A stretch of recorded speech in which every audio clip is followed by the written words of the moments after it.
जनसंवाद न्यूज, सत्य आणि विश्वासाची बातमी। अंबरनाथ मधील उद्योजक विश्वनाथ पनवेलकर यांच्या घरावरील गोळीबारा प्रकरणी फरार असलेला मुख्य आरोपी जितेंद्र पवार उर्फ टायगर याला शिवाजीनगर पोलिसांनी बेड्या ठोकल्या आहेत। मध्यरात्री लोणावळा इथून त्याला ताब्यात घेण्यात आल्याची माहिती पोलिसांनी दिली आहे।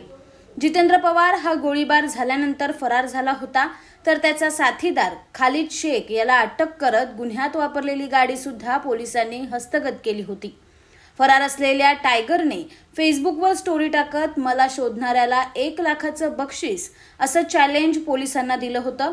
यानंतर पोलिसांनी तांत्रिक तपास करत जितेंद्र पवार याचा माग काढला आणि अखेर लोणावळ्याहून त्याला बेड्या ठोकत अंबरनाथला आणलंय। त्याला आज न्यायालयात हजर केलं जाणार असून पोलीस कस्टडीची मागणी केली जाणार असल्याची माहिती सहाय्यक पोलीस आयुक्त शैलेश काळे यांनी दिली आहे। तसंच त्याने हा गोळीबार नेमका का केला, त्यामागे सुपारी किंवा अन्य काही प्रकार होता का, या सगळ्या गोष्टींचा उलगडा तपासात होणार असल्याचंही काळे यांनी सांगितलंय। शिवाजीनगर पोलीस स्टेशनमध्ये 2 दिवसापूर्वी फायरिंगच्या अनुषंगाने एक गुन्हा दाखल आहे। त्यातील एक आरोपी हा घटना घडल्यानंतर तात्काळ अटक केलेला होता। त्यातील जे वापरलेलं वाहन आहे ते वाहनसुद्धा आम्ही रिकवर केलेलं आहे। यातील मुख्य आरोपी जो आहे तो आरोपी जितेंद्र उपर टायगर उमाजी पवार हा फरार होता, पळून गेलेला होता। आम्ही टेक्निकल ॲनालिसिसच्या आधारे त्याला अटक केलेला आहे आणि याबाबतचा तपास जो आहे तो सध्या चालू आहे। नाही, या अनुषंगाने तपास चालू आहे। आताच आरोपीला आम्ही आणलेला आहे।